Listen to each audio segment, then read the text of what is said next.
Okay guys, back in the garage to finish pulling the motor. I think we're going to finish that up in this video. All that's left is draining the gear oil, draining the oil, removing this motor mount, the rear motor mount, wheels, axles on both sides, and that's really about it. After that, this sucker is ready to come out. I'm trying to think. I did recently have a lot more information to share on the transmission difference, but I'll save that for another video. But for now, I am going to go ahead and pull this motor out and keep rolling with it. So I'm going to go ahead and set up the camera, start draining the fluid, and get rolling.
Alright guys, I want to go over the shift linkage.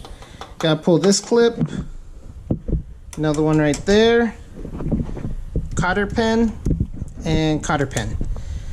That should be it for the shifter cables. Let's just hope these guys come out easy. Most likely not though, but that's okay. I'm gonna get working and get these clips out. So, it's the next part.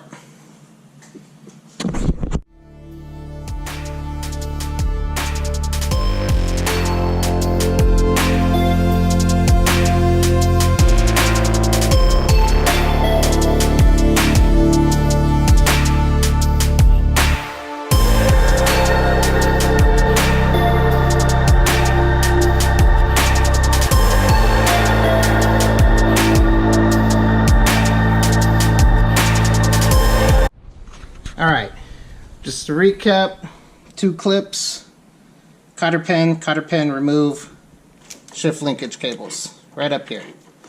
I just did the passenger axle bracket. I just removed that. I can't get the camera under there. Just remember 3 bolts. It's exactly how they came out, so they were like that. This one's a little different, but these ones have that groove. Now all that's left is to, I'm trying to remember how these work again. Let's see, give me 1 minute and I'll come back and take a look at this again. Let me go to the other side, there's a little bit more light. Okay, now for the axles, I think we remove it from up here. Yeah. So move the upper ball joint, and that allows the this to pull out to get the axle out. Pretty sure that's what I'm gonna do. So I'm gonna give that a shot now.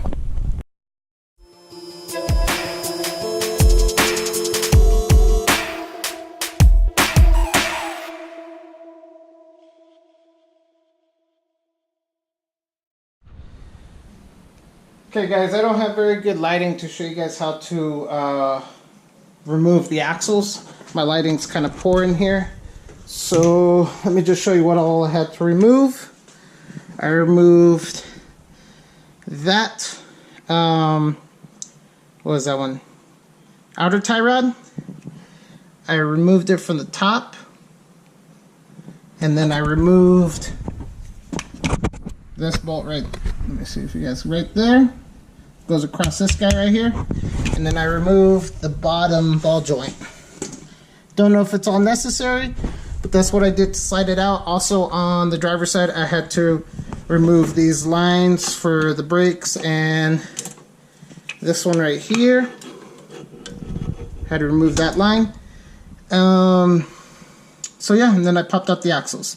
So the other side was the same. This tool from Harbor Freight is a lifesaver when removing ball joints, especially when you could get this groove underneath the rubber so you don't crack them.